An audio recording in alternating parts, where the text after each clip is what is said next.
Hey, welcome to 12 Tone. You probably know Isaac Newton as the guy who figured out how gravity works, or maybe the guy who invented calculus. He's one of history's most famous polymaths, a leader of the scientific revolution in Europe in the mid-17th century, a former president of the Royal Society, and he made important contributions to many fields, including math, physics, and astronomy. But this is a music channel. Isaac Newton didn't contribute anything to the world of music, did he?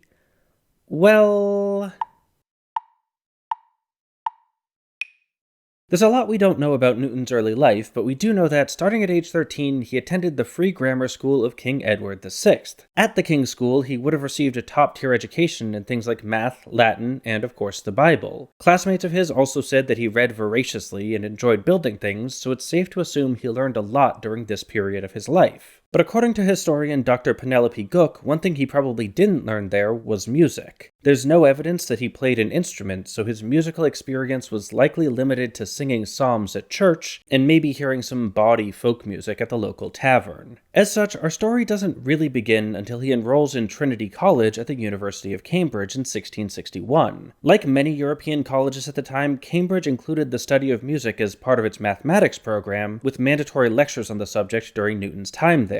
But it's important here to understand the cultural context of those lessons. These days, we tend to think of music as being first and foremost a kind of entertainment and self-expression. But in the early modern period, music, or at least the kind of music that interested scholars in places like Trinity, was primarily liturgical. It was sacred, intended for worship, so most writings about music focused not on its aesthetic qualities, but on its religious and moral character. This was starting to change by the middle of the 17th century as cultural attitudes toward music began to shift, but it's likely that much of Newton's formal education was still shaped by these more traditional ideas. This meant that, again, he probably wasn't learning to play an instrument. His music lessons were a part of his philosophical and mathematical education, so the contents of those lessons more closely resembled what we would today call music theory. They looked at things like the rules of harmony, the tuning of intervals, and the basic principles of scales. And perhaps unsurprisingly, Newton seemed to really enjoy those lessons, taking the same systematic approach to music that he would later become famous for in physics. But as with most stories about Isaac Newton, this one gets interrupted by the bubonic plague. In 1665, there was a massive outbreak in London, and Cambridge temporarily closed to prevent the spread of disease. Newton returned home to Woolsthorpe, isolating in his family home and working on various academic projects to keep himself occupied. This period is often referred to as his annus mirabilis, or miracle year, because this was where he began to lay the foundations for many of his most important discoveries. And it was during this time that he began writing an essay on the nature of music, fittingly titled Of Music. That essay was never published or even finished, but it still represents almost all of Newton's surviving writings on the topic, providing us a rare glimpse into the musical mind of one of the scientific revolution's most important figures. The essay starts with some pretty basic rules, like the first thing he says is that each song has a key, which means one note is more important than all the others. That should sound pretty familiar. I'm not going to dwell on it. Next, he moves into a discussion of intervals, including a list that ranks them all from most to least consonant. And again, this isn't very surprising. If you've taken a music theory class, you can probably guess most of his order. In fact, feel free to pause the video and give it a shot. Oh wait. Ready? Okay, here it is. This seems to be based off some pretty simple principles. Perfect intervals are best, thirds and sixths are better than seconds and sevenths, and major intervals are better than minor ones. The one place he breaks that rule is with the perfect fourth, which he puts in between the major third and sixth instead of before or after both of them. He also puts the major seventh above the minor seventh, which is consistent with the overall pattern, but somewhat surprising from an acoustic perspective. To my ears at least, the minor seventh sounds a lot nicer, and most theories of consonants that I'm familiar with agree. That said, the list is just a footnote. He doesn't provide any explanation for the order. He does include a note reminding himself to, and I quote, annex a discourse of thirds and sixths, but sadly, that discourse was never actually annexed. Since he didn't seem to feel these choices needed explaining, and I can't think of any obvious way to justify them mathematically, my guess is it's probably just what his teacher said. There's no evidence that he took the time to work this out himself. From there, he starts talking about melodies, and this is where things get interesting. He makes the claim that large melodic leaps are unpleasant, especially if you're jumping from low notes to higher ones. That's a pretty cool insight, but more important than what he's saying here is how he says it. In order to explain this point, he uses an analogy comparing a sudden melodic leap to suddenly moving from a dark area into bright light. That's a jarring experience that, in his words, violently stretches the optic nerve, whereas a slow transition, like say a sunrise, allows you to more comfortably perceive the new environment without straining your eyes. He also argues that downward leaps are more acceptable because while going from darkness to light is painful, going from light into darkness just makes it harder to see. According to Dr. Peter Pesek, this matters because it's a very early example of Newton drawing an analogy between light and sound, or more specifically, music. That comparison would be a huge influence on his later work on optics, and this one little manuscript hidden in an old college notebook shows that he had been thinking about it since at least his early 20s. Pesek speculates that he probably got it from the Greek philosopher Aristotle, whose writings still had a surprising amount of influence over 17th century educational practices, despite having died like 2,000 years earlier. History is weird. Anyway, Aristotle compares colors to musical notes in an essay about the senses, and Plato discusses the impact of sudden light changes in his famous allegory of the cave. Pesek theorizes that since Newton would certainly have been familiar with both texts, he may have combined their arguments in order to craft his own metaphor for an important musical phenomenon, a metaphor that would continue to be significant throughout his career. Next, he moves on to scale construction, and we start to see his methodical, systematic approach take shape. He begins by defining the fundamental building blocks of a scale, or quick side note, in Newton's time it would more commonly have been called a mode. That means something slightly different to modern musicians, so to avoid confusion I'll keep saying scale, but just know that's not what he said. Anyway, this process starts with a question. What's the point of a scale? Well, we just saw that large melodic leaps are unpleasant, and even though the octave is consonant, it's also very large, so a song made exclusively of octaves would sound bad. We need some less consonant notes to fill the gap. We need to divide the octave into its component parts. Ideally, these parts should still be as consonant as possible, so let's start with a couple of the nicest intervals on Newton's list, the perfect fifth and the perfect fourth. Stacking these two on top of each other gives us the same distance as an octave, but now we have an extra note in the middle. Still a lot of empty space though, so let's keep going. The perfect fifth can be broken up into a major third and a minor third. The major third can be broken up into a major whole step and a minor whole step. Wait, what?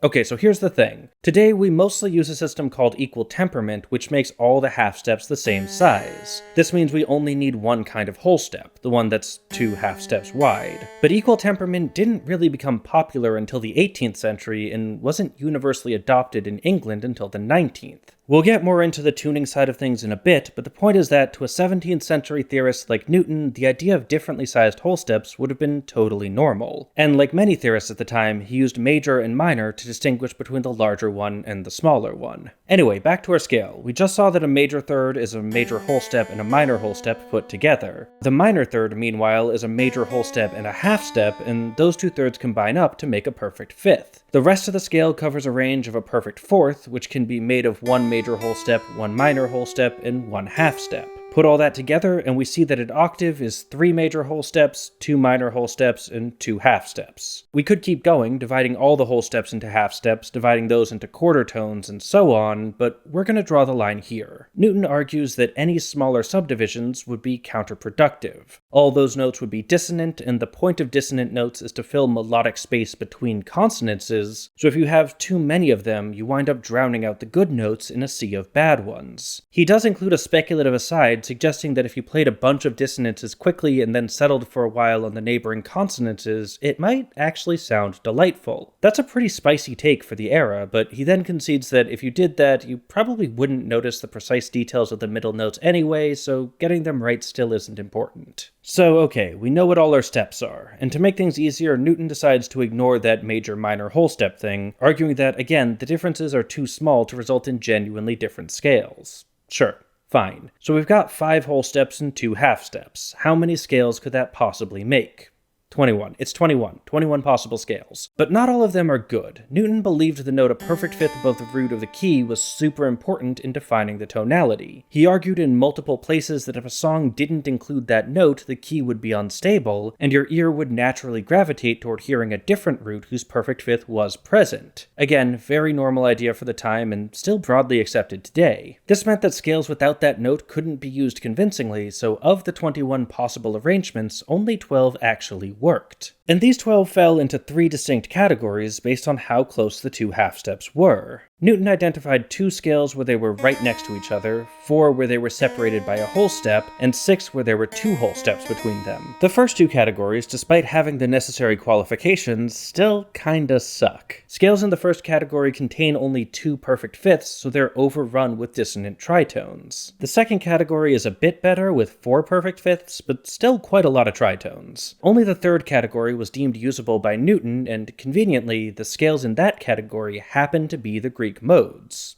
What a coincidence. In addition to working out the 12 valid scales under the rules he'd set out, he also ranked them all in terms of, in his words, elegancy and sweetness. This ranking was, I'm sure, heavily influenced by the surrounding culture and the lessons he'd received at Cambridge, but he also went into a lot of depth providing his own systematic reasoning. The best scale, according to Isaac Newton, is Mixolydian.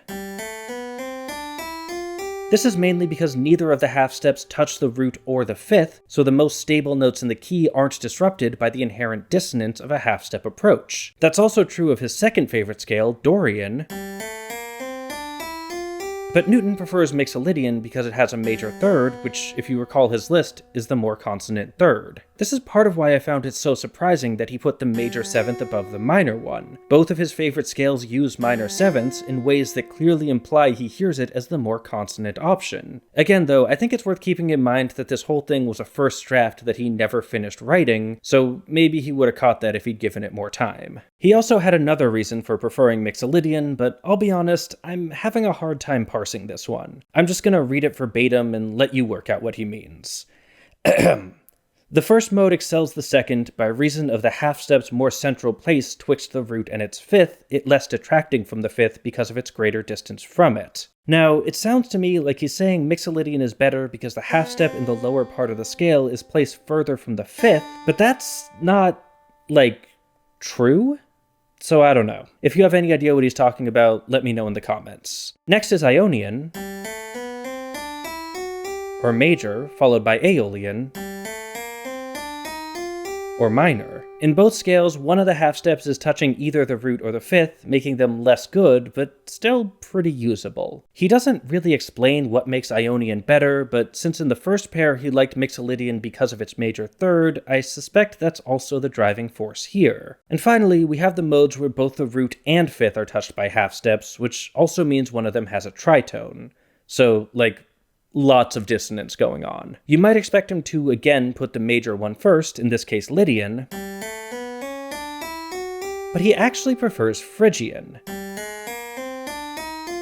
It seems the quality of the third isn't as important as the placement of the tritone, and since Lydian's tritone is connected to the root, Newton finds it extremely unpleasant. He does also rank the other 6 scales, and even says an argument could be made that one of them is just as usable as Lydian. But he doesn't actually make that argument, nor does he justify the rest of the rankings, because, and I'm quoting again, it would be tedious. Instead, he starts explaining how to arrange the major and minor whole steps in each scale, which means it's finally time to talk about tuning. First, a little primer on historical tuning. These days, we mostly use a system called equal temperament, where every half step is exactly the same size. Specifically, it has this frequency ratio, which isn't very pretty, but it's consistent, and we can define intervals by how many of these half steps they contain. A perfect fifth is 7 half steps, a major third is 4, and so on. In Newton's time, though, it was more common to use just intonation, which sought to replicate the presumed natural laws of harmony, and thus defined intervals by simple harmonic frequency ratios. So, I said the major whole step is bigger than the minor one, but let's be more precise. A major whole step is defined as an 8-to-9 ratio, while a minor whole step is 9-to-10. If we put those together, we get a 4-to-5 ratio, also known as a major third. Meanwhile, the half step is a ratio of 15-to-16, which combined with a major whole step makes the minor third a 5-to-6 ratio. Combine that with a major third, and we get the perfect fifth at 2-to-3.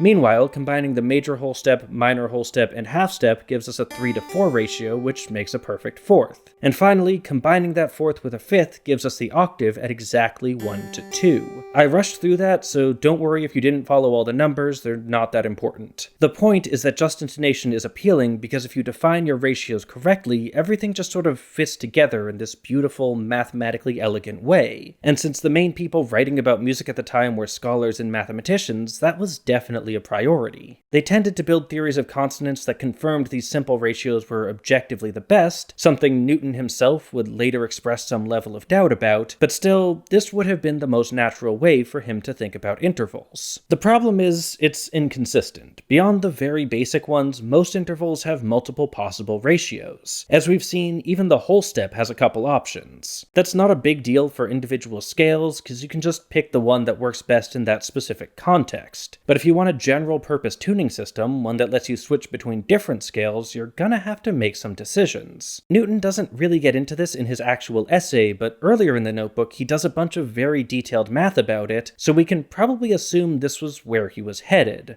Let's see if we can recreate his approach. The first step is to actually pick your ratios. At the time, just intonation ratios were usually limited to multiples of 2, 3, and 5. This let you get accurate perfect fifths and major thirds without having to consider too many possibilities. And while Newton's final ratios all fit that mold, the initial list he wrote up also contained some numbers that are multiples of 7. Now, there are multiple ways to interpret this choice. On the one hand, 7 is the next interesting number, so if he wanted to expand his search, it's an obvious place to look. But Newton was also a practitioner of what Dr. Guk calls natural magic, basically the transition point between ancient mystical beliefs and modern scientific practice. Think astrology or alchemy. 7 is an extremely important number in that tradition, tied to the 7 planets, the 7 base metals, and yes, the 7 notes of the musical scale. And we also know that the number 7 was important to Newton specifically, thanks to indigo. You see, when Newton first used a prism to split the sun's light, he could have identified any number of colors. It was, after all, a spectrum. The most obvious approach, though, would be to borrow from recent innovations in the world of pigments and use the 3 primary colors, red, yellow, and blue, and the 3 secondary colors made by mixing them. These 6 colors are what most modern depictions of the rainbow use, but at first, Newton only identified 5. However, because of his fascination with the analogy between light and sound, he felt there should be just as many colors as there are notes in a scale, so he eventually added both orange and indigo to make that work. So when we see random 7s popping up unexpectedly in Newton's calculations, it's always worth remembering their occult significance, because he certainly did. But again, he didn't actually use the ratios with 7. Instead, he again opted for a systematic approach. He instructs readers to start with G, the natural root of the Mixolydian scale. From there, we'll add notes a perfect fifth above and below it, and do the same with major thirds. Next, we'll take each of these new notes, add the note a perfect fifth above that, and then the note a perfect fifth below it. That's 11 notes settled, and we can add the last one here or here. Either way is arbitrary, so Newton picks the one above F sharp, which I just scribbled out because I misremembered while I was filming. Of course, Newton is far from the only person to propose a system like this. The intellectual elite loved proposing new tuning systems, but Newton does seem to have worked it out on his own, and comparing his approach to others, we see a striking emphasis on symmetry. The notes seem to radiate out in predictable patterns from the central root, so that going up the scale gives you all the same intervals you'd get going down. That symmetry is slightly ruined by the tritone, which just got shoved unceremoniously into a corner, but there's not much Newton could do about that. A proper symmetrical tritone would require this ratio, which doesn't resolve to anything pretty. Implementing this system requires 3 different kinds of half steps, the 15:16 ratio we saw earlier, and then 2 messier ones we can add to it to make the major and minor whole steps, respectively. Newton worked out the correct pattern of these 3 different kinds of half steps to create his intended tuning, which seems to have got him thinking. Is there another way to keep track of how big these intervals are? And here, he did something pretty extraordinary. He divided the octave up into 12 equal half steps and compared everything to that to see which ones were higher or lower than you'd expect. Okay, admittedly not that extraordinary in 2023, but again, it was 1665. People in Europe had started discussing equal temperament, including well-known scholars like Marin Mersenne, but there's no evidence that Newton had encountered those discussions. The sources I found seem to believe that this approach was largely his own invention, especially since he was using it not as a tuning system, but as a unit of measurement. That said, once he was already chopping the octave up evenly, he did start to wonder if maybe it could be a tuning system. He wasn't happy with 12, probably because it made all 3 half steps the same size, but maybe if you used enough notes per octave, you could get enough detail to approximate all the intervals really well, and Newton wasn't the sort to run away from a bunch of tedious math. Based on his conclusions, he seems to have had two main goals. First, of course, he wanted to approximate as many intervals as possible, as closely as possible. Many tuning theorists prioritize the most consonant intervals for equal-tempered systems, but Newton seems to have treated them all the same. And second, he wanted each of his three types of half-steps to be a consistent size. He'd already worked out the best way to sequence those half-steps, and he used that pattern as a guide to look for good candidates. He tried a bunch of options before eventually settling on two particularly strong ones: 53 notes per octave with half-steps that are 3, 4, and 5 notes wide, or the much sillier option of 612 notes per octave with half-steps that are 36, 47, and 57 notes wide. So how'd he do?